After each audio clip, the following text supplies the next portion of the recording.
Les pido a todos que abran la palabra de Dios en Marcos capítulo 1, los versículos 14 y 15. Marcos 1, versículos 14 y 15. Después que Juan fue encarcelado, Jesús vino a Galilea predicando el evangelio del reino de Dios, diciendo: el tiempo se ha cumplido y el reino de Dios se ha acercado. Arrepentíos y creed en el evangelio. El evangelio fue uno de los temas principales, centrales en la predicación de Jesús durante su ministerio en la tierra. 3 años consecutivos estuvo predicando Cristo acerca del evangelio. Incluso dio a conocer varias parábolas que hablan acerca del reino de Dios. Este concepto, el reino de Dios, aparece repetidamente en los evangelios, donde Jesús proclama el reino de Dios como una realidad presente y futura. El evangelio del reino fue el mensaje con el que Jesús comenzó su ministerio. Y en la escritura leída encontramos a Jesús proclamando el reino de Dios, diciendo: el reino de Dios se ha acercado. Pero ¿qué significa realmente el reino de Dios? ¿Cómo afecta nuestra vida el reino de Dios? ¿Quiénes son los que pueden entrar y disfrutar de las bendiciones de este reino? ¿A qué rey se sirve en ese reino? ¿A qué rey se sirve en ese reino? Estas y otras preguntas van a ser respondidas a través de este sermón, el cual hemos titulado El Evangelio del Reino de Dios predicado por Jesús. El Evangelio del Reino de Dios predicado por Jesús. Hoy se escucha tantas barbaridades en nombre de Cristo, tantos conceptos que se dan a conocer como parte del Evangelio sin ser parte del Evangelio predicado por Jesús, que se hace indispensable que nosotros hoy tratemos este tema con profundidad. Y quiero comenzar con esta frase: el reino de Dios tiene un rey, y ese rey es Dios. El rey del reino es Dios. Y ese Dios se ha revelado a nosotros en 3 formas distintas. Se ha revelado en primer lugar a través de su creación. Como dice David en el Salmo 19, versículo 1, los cielos cuentan la gloria de Dios y la expansión denuncia la obra de sus manos. Cada vez que leemos este pasaje de las Sagradas Escrituras donde David en forma poética trata de revelarnos que hay un creador, imaginamos a David contando las estrellas o mirando las estrellas, mirando ese sol que sale todos los días, mirando la noche, mirando el día, mirando todas las plantas de la tierra, todos los animales tan diversos que existen en este planeta, todos los monstruos marinos de ese mar inmenso. El universo, como hoy lo vemos, no pudo haberse hecho solo por la azar. El universo que hoy vemos tiene propósito, tiene una razón de existir, existe con un propósito. Cada cosa en la creación existe por algo, tiene propósito de existencia. Y detrás de cada propósito, obviamente, hay una inteligencia, hay una voluntad. Y podemos ver claramente que cada una de las cosas que vemos en el universo manifiestan y revelan al Dios que es Rey sobre todas las naciones y reina en el universo. Negarse a creer en Él es un absurdo tanto teológico como práctico, porque las cosas que hoy vemos tuvieron que tener un creador. Dios es el creador de todas las cosas y por lo tanto no hay excusa para que el hombre no crea en Dios. Hay razones suficientes para creer en la existencia de un creador de donde parten todas las cosas. Así que todas las cosas que vemos manifiestan, revelan al creador que nosotros adoramos, a nuestro Dios. La creación son las huellas dactilares de Dios. Dios ha dejado sus marcas en la creación, de manera que todas las cosas que han sido hechas fueron hechas por sus manos. Pero no solamente Dios se ha revelado a través de la naturaleza, se ha revelado a través de nuestra conciencia. La conciencia es ese testigo interior que posee cada ser humano en su alma, que es distinta e independiente de la voluntad humana, esa conciencia que redirecciona nuestra conducta y nos enseña lo bueno como lo malo y nos hace entristecer cuando hacemos lo indebido. Esa conciencia, quien la puso allí fue Dios.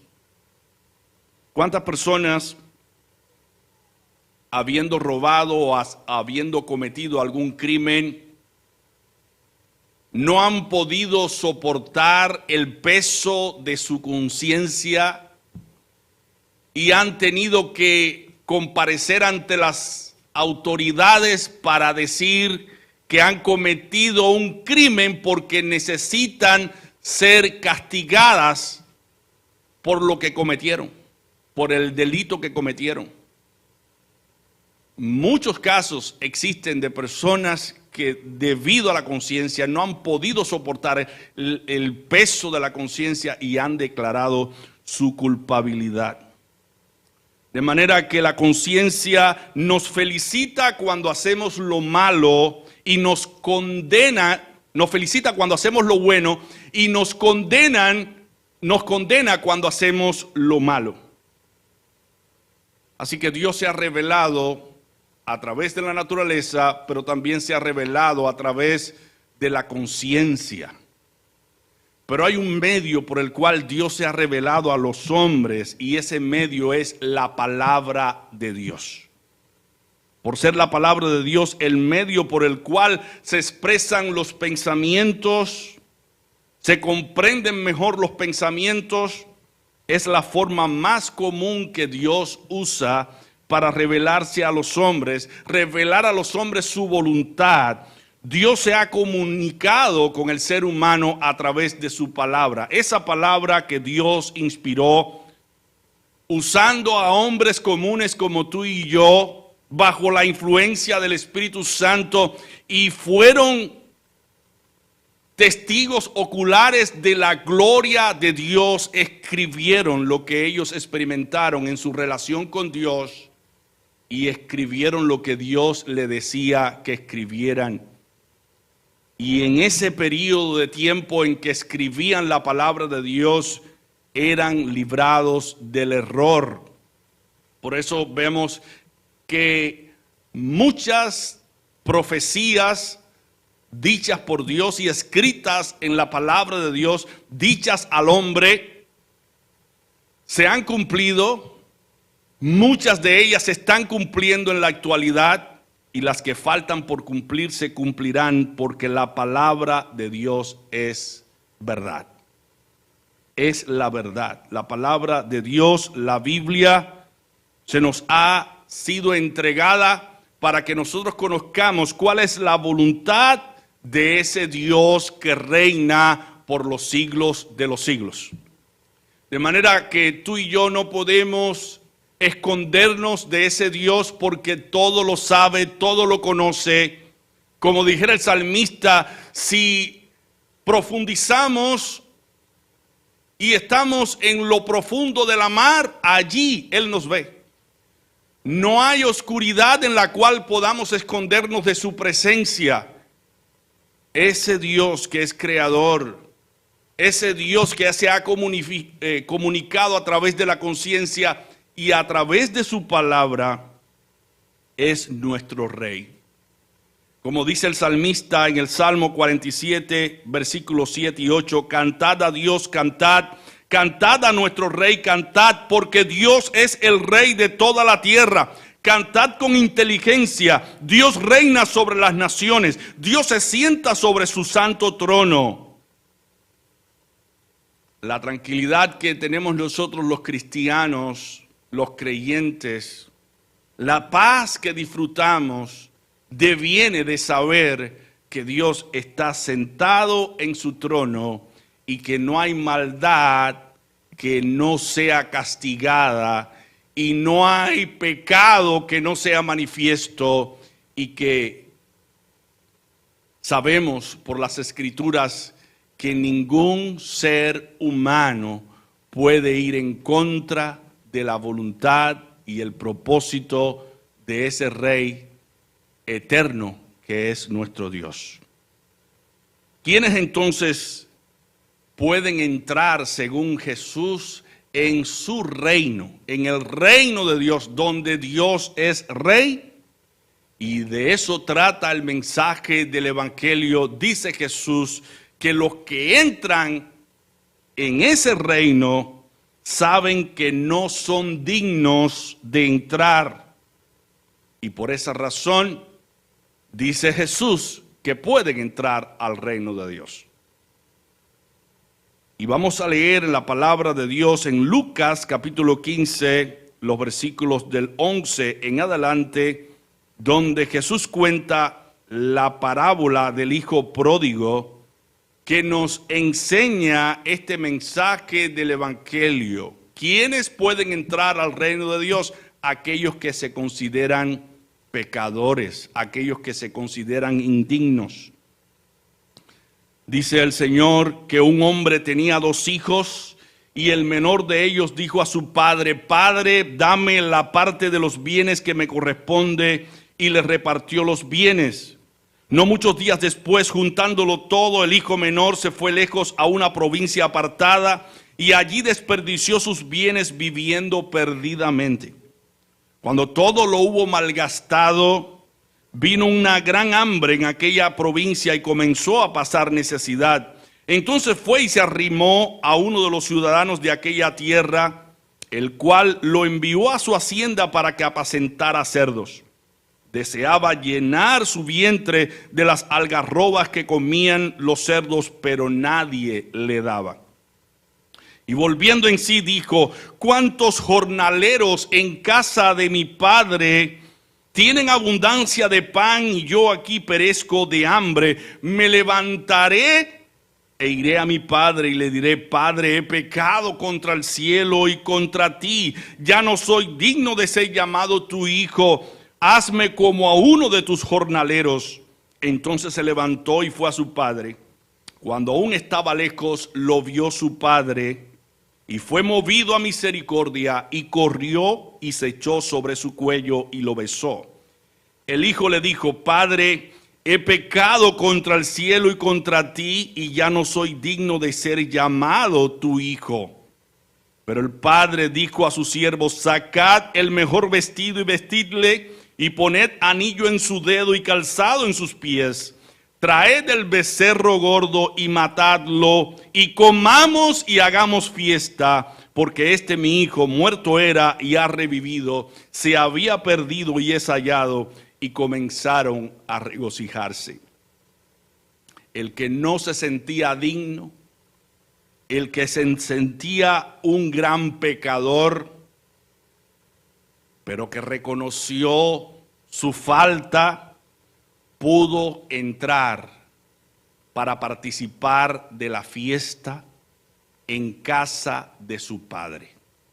Y obviamente cuando Cristo está contando esta parábola, está expresando el concepto del evangelio, el concepto del reino de Dios. ¿Quiénes son los que pueden entrar al reino de Dios? Aquellos que se consideran pecadores. Aquellos que se consideran culpables, aquellos que saben que no tienen nada que ofrecer, aquellos que por su indignidad reconocen que han ofendido a Dios muchas veces, pero necesitan volverse a Dios, reconocen tanto su necesidad de Dios que no pueden quedarse allá. Lejos de Dios, tienen que regresar, tienen que venir, tienen que confesar sus pecados y ponerse en comunión con Dios. Pero la historia no queda ahí. Ese padre tenía 2 hijos. Dice la escritura que el hijo mayor estaba en el campo. Al regresar cerca ya de la casa, oyó la música y las danzas, y llamando a uno de los criados le preguntó qué era aquello. El criado le dijo: tu hermano ha regresado y tu padre ha hecho matar al becerro gordo por haberlo recibido bueno y sano. Entonces se enojó y no quería entrar. Salió por tanto su padre y le rogaba que entrara, pero él respondiendo dijo al padre: ¿tantos años hace que te sirvo, no habiéndote desobedecido jamás, y nunca me has dado ni un cabrito para gozarme con mis amigos? Pero cuando vino este hijo tuyo, malévolo, corrupto, inmoral, cuando vino este hijo tuyo que ha consumido tus bienes con rameras, has hecho matar para él el becerro gordo. Él entonces le dijo: hijo, tú siempre estás conmigo y todas mis cosas son tuyas, pero era necesario hacer fiesta y regocijarnos, porque este tu hermano estaba muerto y ha revivido, se había perdido y ha sido hallado. Cristo quiere revelarnos aquí el concepto que aquellos que se consideran justos, perfectos, aquellos que se consideran mejores que otros porque no han cometido las faltas y pecados de otros, aquellos que se consideran dignos, no pueden entrar a la fiesta del reino. Y la simple razón es que Cristo vino a buscar no a los justos. Cristo vino a buscar a los pecadores al arrepentimiento. Y toda persona que se cree superior a otra, y toda persona que se cree justa, decente, no puede entrar a la fiesta del reino de Dios, porque el reino de Dios es para pecadores que consideran que han ido en contra de la voluntad de Dios, pero creen en Dios. Creen en Dios. El hijo mayor no pudo entrar porque no se sentía pecador. Es decir, estando en el reino, no participó de la fiesta porque se percibía justo y no pecador como su hermano. Y mi amigo, Mi hermano, si tú quieres participar de la fiesta del reino de Dios, tienes que despojarte de tus propios conceptos. Tienes que despojarte incluso de tu propia justicia, que ante los ojos de Dios es como trapos de inmundicia, porque dice la Escritura, no hay ni siquiera un justo. No hay quien haga lo bueno, todos se desviaron, todos se corrompieron, todos se desviaron del Señor, como dice Isaías, todos se descarriaron. Cada uno tomó por su camino, y dice la Escritura, por cuanto todos pecaron y están destituidos de la gloria de Dios. Mi hermano, únicamente tú y yo podemos entrar a la fiesta del reino si consideramos que somos pecadores y necesitamos de la misericordia de Dios. Necesitamos del perdón de Dios, de la gracia de Dios para ser salvo y así participar del banquete de Dios en su reino. Hay dos cosas que debemos resaltar aquí si reconocemos que somos indignos. La primera es que a pesar de nosotros ser indignos para entrar al reino de Dios, el reino debe ser buscado y anhelado como primera cosa importante en nuestras vidas. Somos indignos, pero debemos anhelar y buscar el reino de Dios como primera cosa en nuestras vidas. Dice Mateo 6:33, dice Jesús, buscad primeramente el reino de Dios y su justicia, y todas estas cosas que nos preocupan os serán añadidas.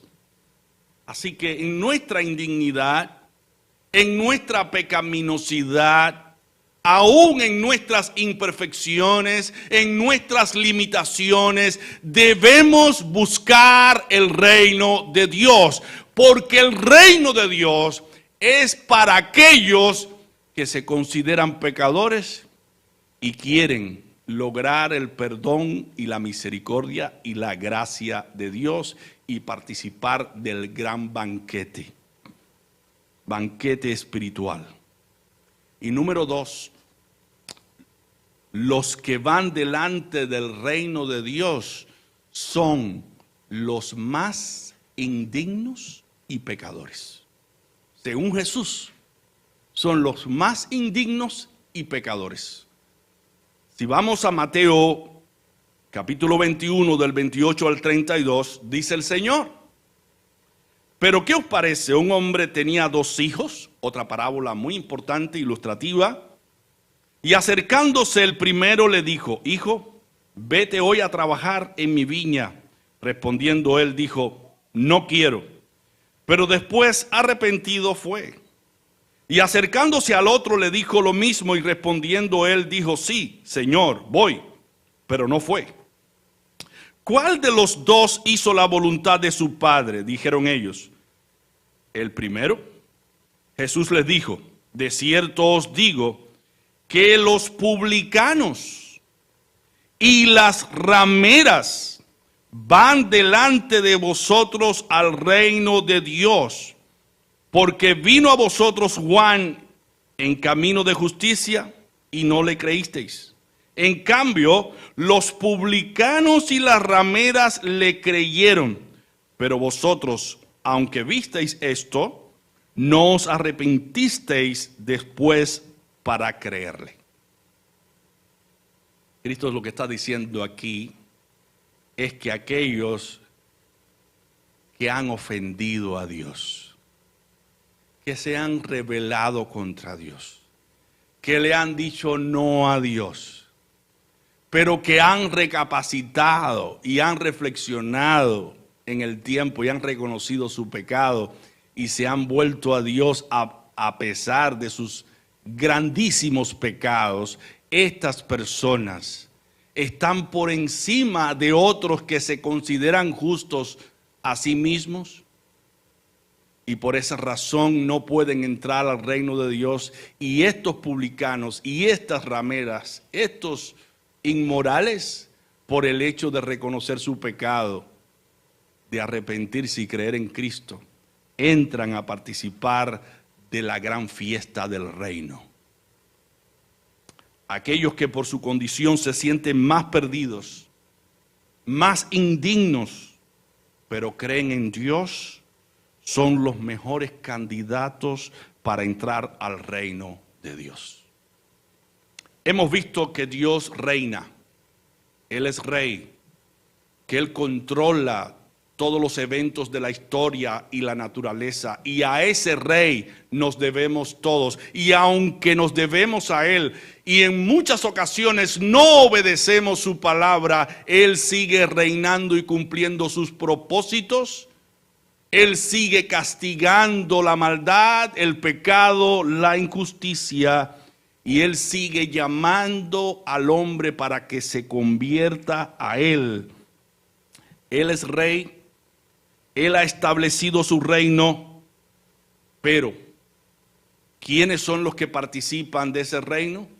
Aquellos que se consideran pecadores, se reconocen como pecadores y creen en Dios. Por tal razón, el primer mensaje del Evangelio es: volveos, convertíos a Dios, arrepentíos. Ese es el primer mensaje del Evangelio. Volveos, convertíos a Dios, arrepentíos. Arrepentimiento en hebreo es shub. Esta palabra significa literalmente volver o regresar. En el contexto de la fe, shub se refiere a volver a Dios, cambiar de dirección y regresar al camino correcto después de haber pecado o haberse desviado.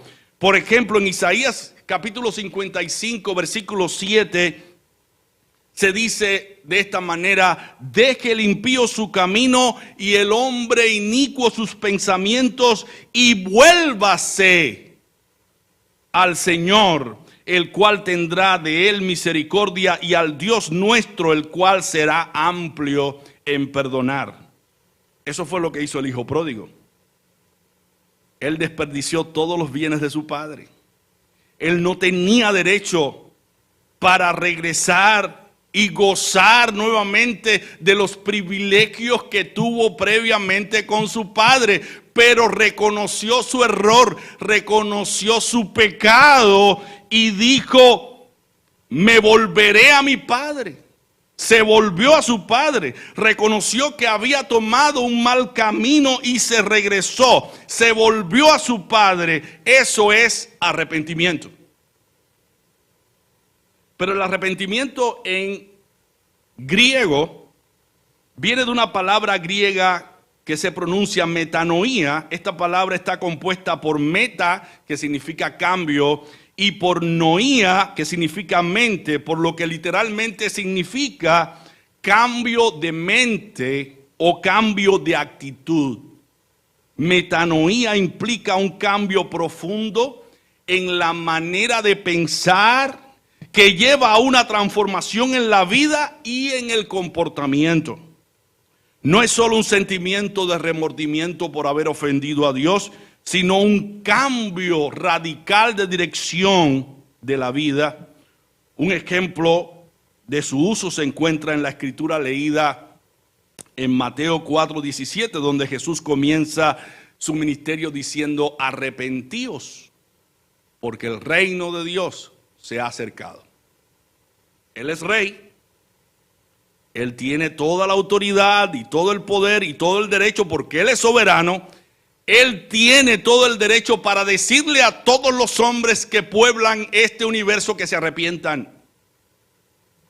Y Jesús eso es lo que está haciendo en su predicación, llamando a los hombres al arrepentimiento, porque el reino de los cielos se ha acercado y solamente aquellos que se arrepienten pueden entrar al reino de Dios. Entonces, ambos términos en hebreo, shub, y metanoía en griego, capturan la esencia del arrepentimiento bíblico, un cambio profundo que implica tanto un retorno a Dios como a una transformación y cambio en la manera de vivir. Eso fue lo que hizo el hijo pródigo. Él dijo, me levantaré e iré a mi padre. Y le diré, Padre, he pecado contra el cielo y contra ti. Ya no soy digno de ser llamado tu hijo. Hazme como a uno de tus jornaleros. Entonces se levantó y fue a su padre. Cuando aún estaba lejos, lo vio su padre y fue movido a misericordia. Mi hermano, este padre está tipificado, está representando aquí a Dios. Que Él se compadece y tiene misericordia de todos los pecadores que se arrepienten y se vuelven a Él. Este cambio no es solamente una cuestión emocional, sino una decisión consciente de la mente, la voluntad y el corazón del hombre, que es redireccionado a la voluntad de Dios. Hoy en día, desdichadamente, hay muchos que dicen ser cristianos y no lo evidencian porque no se han arrepentido de sus pecados. Siguen en los pecados en los cuales Dios lo encontró. No se arrepienten, no abandonan el pecado. Y en la Escritura hay un llamado al cambio. Si vemos Efesios 4, del 22 al 28, dice Pablo, en cuanto a la pasada manera de vivir, despojaos del viejo hombre que está corrompido por los deseos engañosos, renovaos en el espíritu de vuestra mente y vestíos del nuevo hombre creado según Dios en la justicia y santidad de la verdad. Por eso, desechando la mentira, hablad verdad cada uno con su prójimo, porque somos miembros los unos de los otros. En cuanto a la pasada manera de vivir, despojaos del viejo hombre que está corrompido por los deseos engañosos, renovaos en el espíritu de vuestra mente y vestíos del nuevo hombre creado según Dios en la justicia y santidad de la verdad. Por eso, desechando la mentira, hablad verdad cada uno con su prójimo, porque somos miembros los unos de los otros. Airaos, pero no pequéis, no se ponga el sol sobre vuestro enojo, ni deis lugar al diablo. El que robaba, hurtaba, no robe más, sino trabaje haciendo con sus manos lo que es bueno, para que tenga que compartir con el que padece necesidad. Ninguna palabra corrompida salga de vuestra boca, sino la que sea buena para la necesaria edificación, a fin de dar gracias a los oyentes. Obviamente, Pablo está hablando aquí que la vida de los que han recibido a Cristo como su Salvador personal y se han arrepentido de sus pecados, es una vida distinta, diferente a la vida que ellos llevaban antes de venir a Cristo. Pero Pablo, para concientizarlos y hacerles ver la realidad de ese cambio, de esa transformación, de ese arrepentimiento, Pablo les comenta sobre estos particulares y les dice que hay que abandonar el viejo hombre con sus prácticas pecaminosas. Hay que renovar la mente, hay que vestirse del nuevo hombre creado según Dios en la justicia y santidad de la verdad. Hay que desechar la mentira y hablar verdad cada uno con el prójimo. Hay que impedir que la ira nos lleve a tener peleas, contiendas. Hay que evitar robar, porque estos comportamientos no tienen nada que ver con la vida de los que son miembros del reino de Dios. Hay que abandonar el vocabulario indecente, los cuentos de doble sentido, las palabras insanas llenas de concupiscencia. Todo eso tiene que ver con la vida que manifiesta, evidencia arrepentimiento. Note la siguiente escritura, cómo Jesús llama a los hombres a arrepentirse, en Lucas 13 del 1 al 4. El arrepentimiento no es opcional en el Evangelio de Cristo. Mira, el Dios que nos acepta como nosotros somos, pecadores culpables, no nos deja tal cual somos, nos transforma y nos cambia. Si Él vive en nosotros, Y si Él se manifiesta en nosotros, obviamente diremos como el apóstol Pablo: con Cristo estoy juntamente crucificado y ya no vivo yo. Ya no vive ese hombre viejo, ya no vivo yo, sino que en lugar de ese yo, ese hombre viejo, quien vive ahora es Cristo Jesús. Y lo que vivo ahora en la carne, lo vivo en la fe del Hijo de Dios, el cual me amó y se entregó a sí mismo por mí. Es Cristo quien vive en mí. Y cuando Pablo está considerando la vida de los que están en Cristo, dice que el que está en Cristo, nueva criatura es. Las cosas viejas pasaron y aquí todas son hechas nuevas. Hay una nueva creación, hay un cambio de vida, hay un estilo distinto que se diferencia del estilo de vida que nosotros llevábamos antes de conocer a Cristo. Y el Evangelio de Cristo habla acerca del arrepentimiento. Mi hermano, mi amigo, tenemos que arrepentirnos de nuestros pecados, de nuestras iniquidades. Tenemos que reconocer que cuando el Espíritu Santo nos habla directamente a nuestra conciencia y nuestro corazón, es con la idea clara de que nosotros abandonemos cualquier iniquidad, cualquier pecado que estemos practicando y nos volvamos a tiempo a Dios, porque el evangelio que predicamos habla del arrepentimiento. El reino de Dios se ha acercado, arrepentíos.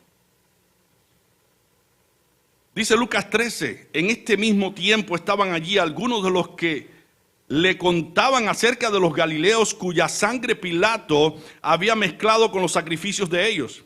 Respondiendo Jesús les dijo: ¿pensáis que estos galileos, porque padecieron tales cosas, eran más pecadores que los demás galileos? Os digo, no. Antes, si no os arrepentís, todos pereceréis igualmente. Aquellos 18 sobre los cuales cayó la torre de Siloé y los mató, ¿pensáis que eran más culpables que todos los hombres que habían en Jerusalén? Os digo, no. Antes, si no os arrepentís, todos pereceréis igualmente. El primer ejemplo que aparece aquí, que Jesús lo expone, es debido a un comentario de alguien que estaba escuchando la predicación de Jesús, que empezó a hablar del incidente cuando Pilato encontró en el templo a unos galileos adorando a ídolos y los mató y mezcló su sangre con el sacrificio de ellos. Dice Jesús: ¿acaso estos eran más culpables porque recibieron el juicio de Dios, el castigo de Dios? ¿Eran más culpables que el resto de los demás galileos? Dice Cristo: no, os digo que no. Todos los demás galileos son culpables igual. Y Jesús trae a colación, dice, que si no nos arrepentimos, pereceremos como ellos perecieron en aquella matanza. Y cuando habla Jesús acerca de perecer, habla de perder la vida eterna que Dios ofrece a través del evangelio. Así que en el segundo incidente también se habla acerca de la caída de la torre de Siloé, una torre en Siloé. Estaban 18 personas edificando esa torre y se vino abajo la torre y los mató a todos. Para el concepto del judío, para la mentalidad judía, era que aquellos, porque estaban edificando aquella torre para los romanos, y los romanos son gente paganas, recibieron el castigo de Dios, el juicio de Dios. Y Jesús tiene que decir lo siguiente: que aquella caída de la torre de Siloé no expresamente tiene que ver con algún pecado en particular, que tanto aquellos que edificaban la torre como el resto de los habitantes de Jerusalén eran tan pecadores como ellos y necesitaban del arrepentimiento. Todo ser humano necesita del arrepentimiento. Por eso dice el Señor: si no se arrepienten, si el resto de los que están vivos no se arrepienten, van a perecer como perecieron aquellos que estaban edificando la torre en Siloé. Así que el arrepentimiento no es opcional en el Evangelio. Jesús enfatiza la urgencia que existe de arrepentirnos y buscar la comunión con Dios. Jesús enfatiza que si queremos tener comunión con Dios y ser librados del juicio final, de la ira de Dios, tenemos que ponernos a cuentas con Él y arrepentirnos de nuestros pecados. Una vez que reconocemos nuestros pecados y nos volvemos a Dios, nos volvemos de nuestros pecados a Dios y empezamos a hacer su voluntad, ponemos nuestra fe en lo que el Evangelio dice. Ahora, ¿qué es lo que dice el Evangelio? En primer lugar, lo que dice el Evangelio es que el justo murió por los injustos para llevarnos a Dios. Nos enteramos en el Evangelio que hubo una persona justa, buena, perfecta, que dio su vida por nosotros con el objetivo de llevarnos a Dios.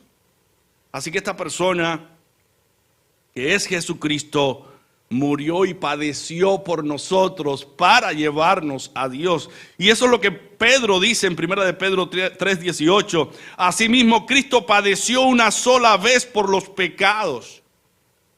Él cargó los pecados del mundo.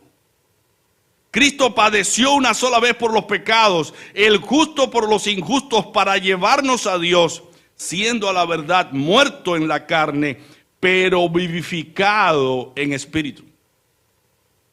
Mi hermano, esta es la realidad cristiana. Cristo murió no para que andemos en los pecados que anteriormente practicábamos. Cristo murió para llevarnos a Dios. Cristo murió para que tú y yo tengamos ahora comunión con Dios. Él no es ministro de pecado. Él nos está llamando precisamente a volvernos a Dios a través de su sacrificio. Ese es el propósito por el cual Él dio su vida.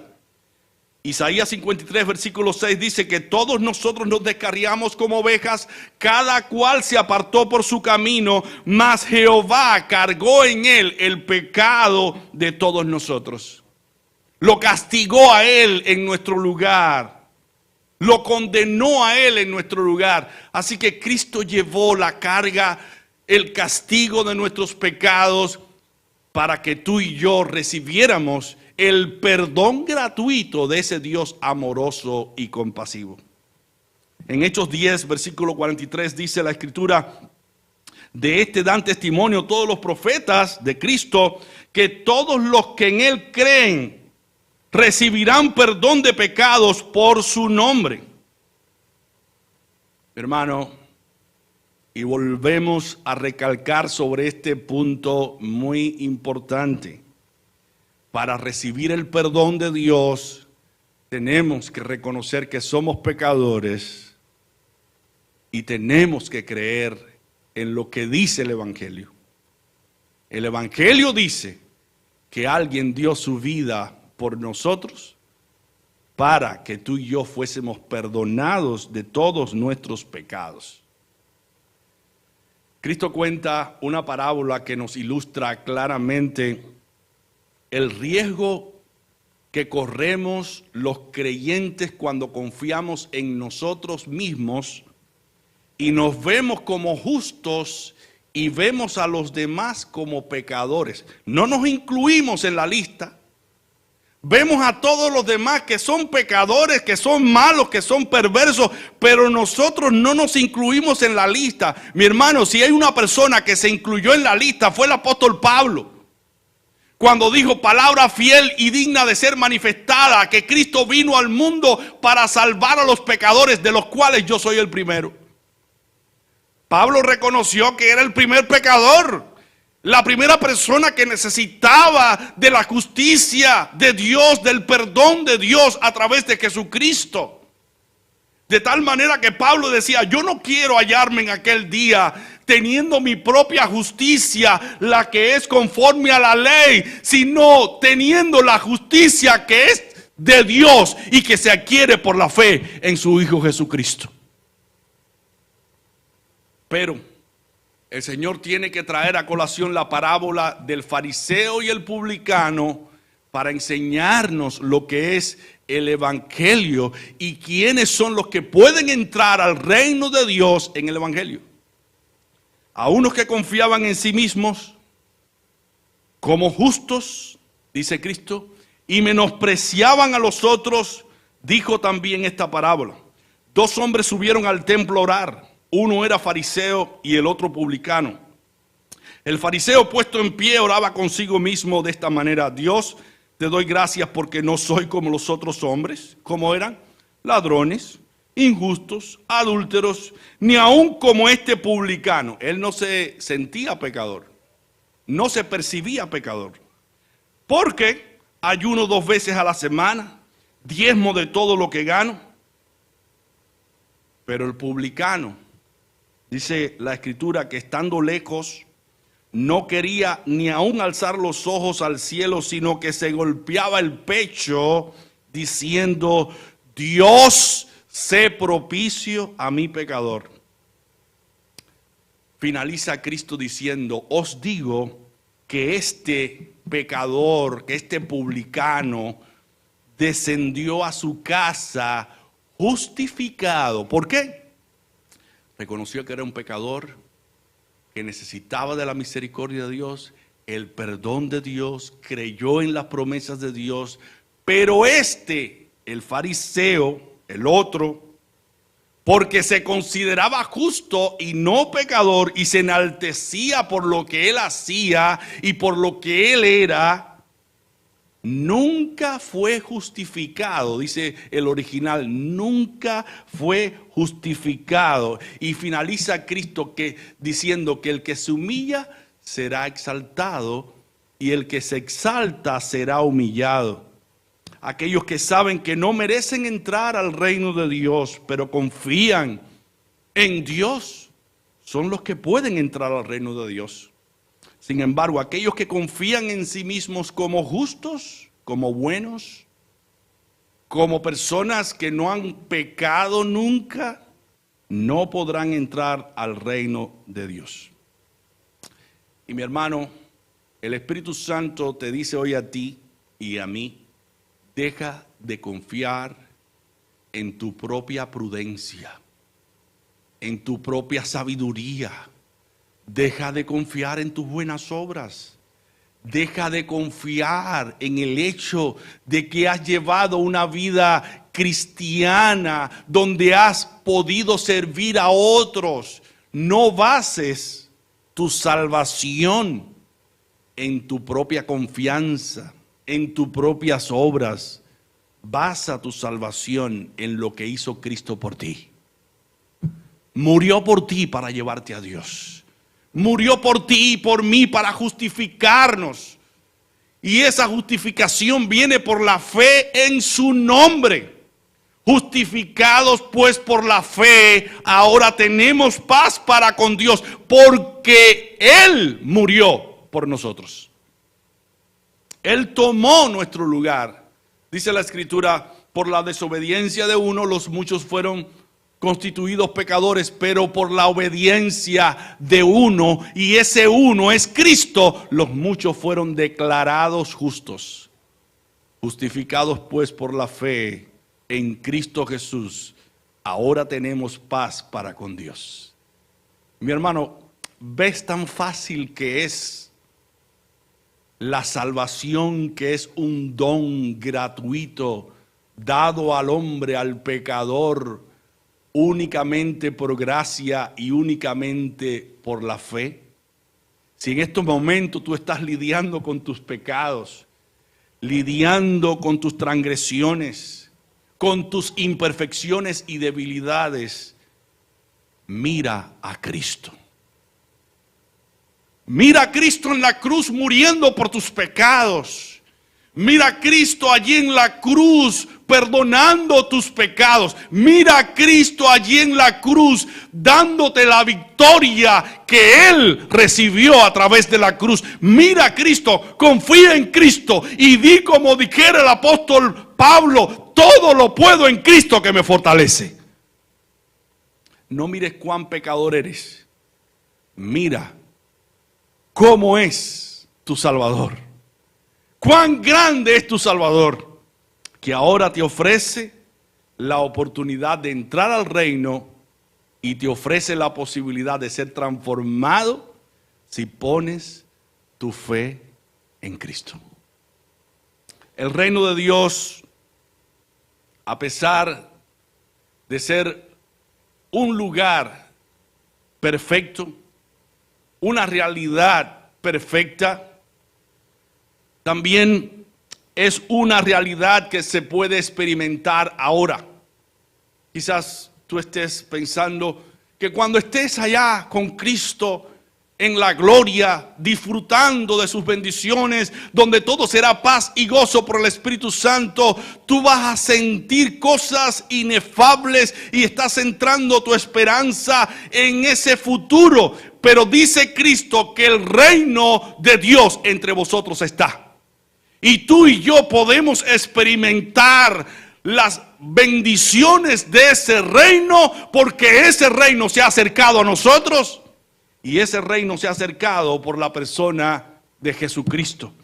Al tener relación con Él, tenemos paz, tenemos gozo, disfrutamos de sus bendiciones, podemos cantar con regocijo, porque somos herederos y coherederos con Cristo y recibimos muchas bendiciones espirituales de Dios. Y podemos experimentar espiritualmente lo que es ese reino: justicia, paz y gozo por el Espíritu Santo. Ese reino es presente, tú lo puedes ahora experimentar en tu hogar, en tu vida personal, porque el reino de Dios es espiritual y tú lo puedes vivir en tu interior, en tu relación con Dios. Tú puedes disfrutar de las bendiciones de Dios. Sin embargo, hay un lugar donde todos estaremos un día, donde se consumará por completo el reino de Dios y ya no existirá allí el dolor, la muerte, el sufrimiento, porque todas estas cosas habrán pasado y podremos experimentar perfectamente la paz y el gozo del Señor. Pero mientras llegue ese día, tú y yo, con la relación que tenemos diariamente con Cristo, podemos disfrutar de las bendiciones de ese reino. ¿Por qué no lo disfrutamos? Porque nuestra relación con Cristo está endeble. Fortalece, mi hermano, tu relación con Cristo.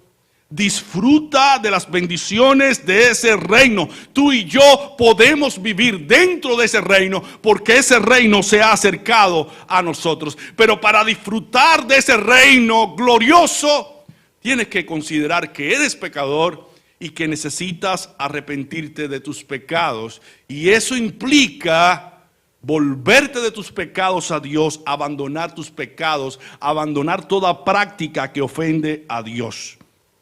Así que el Evangelio es una invitación a participar de la vida de Dios, a experimentar la transformación que Dios da a través de su palabra y a someternos bajo el señorío y la autoridad de ese Rey de Reyes y Señor de Señores. Mi hermano, los miembros del reino de Dios no viven para agradarse a sí mismos, viven para agradar a Dios.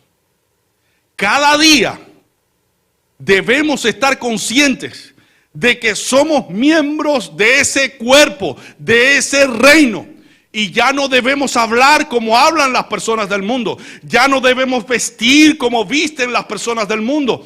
Ya no debemos mirar como miran las personas del mundo. Ya no debemos guardar en nuestro corazón sentimientos malos y perversos contra otros, porque somos miembros del cuerpo de Cristo. Ya no podemos andar en enemistad, en pleitos, en disensiones, porque somos miembros del cuerpo de Cristo. Somos miembros del reino de Dios. Ahora, nuestro estilo es totalmente diferente porque Cristo ha entrado a morar y a reinar en nuestros corazones. Y un día, cuando Él venga en nubes de gloria, con sus santos ángeles, en gloria vendrá a buscar a su iglesia. Dice la Escritura que le dirá a esas ovejas que guardaron su palabra, a esas almas que le sirvieron de corazón, a esas almas que entraron al reino espiritual, les dirá: venid benditos de mi Padre a heredar las mansiones preparadas para ustedes desde antes de la fundación del mundo. Mi hermano, Cristo viene a buscar a aquellos que entran al reino de Dios. ¿Y quiénes son los que entran al reino de Dios? Los que se arrepienten de sus pecados y creen en el Evangelio. El Evangelio ha llegado a nosotros, el reino de Dios ha llegado a cada uno de nosotros. Y ahora tú y yo debemos tomar la decisión final. Dice el Señor que hay dos caminos: el camino estrecho y el camino ancho, la puerta angosta y la puerta ancha. ¿Por cuál camino vamos a andar? Dice el Señor: entrad por la puerta estrecha. Y mi hermano, es estrecha porque tenemos que arrepentirnos. Es estrecha porque tenemos que abandonar nuestros pecados y convertirnos de veras a Dios. No podemos estar jugando al cristianismo. No podemos estar escondiéndonos de la presencia de Dios, porque nadie puede esconderse de esa presencia. Donde quiera que tú estés, allí los ojos de Dios te están viendo. Y es bueno que vivamos del modo que vivía Natanael. Cuando Cristo le dice: Natanael, dice Natanael: ¿de dónde me conoces?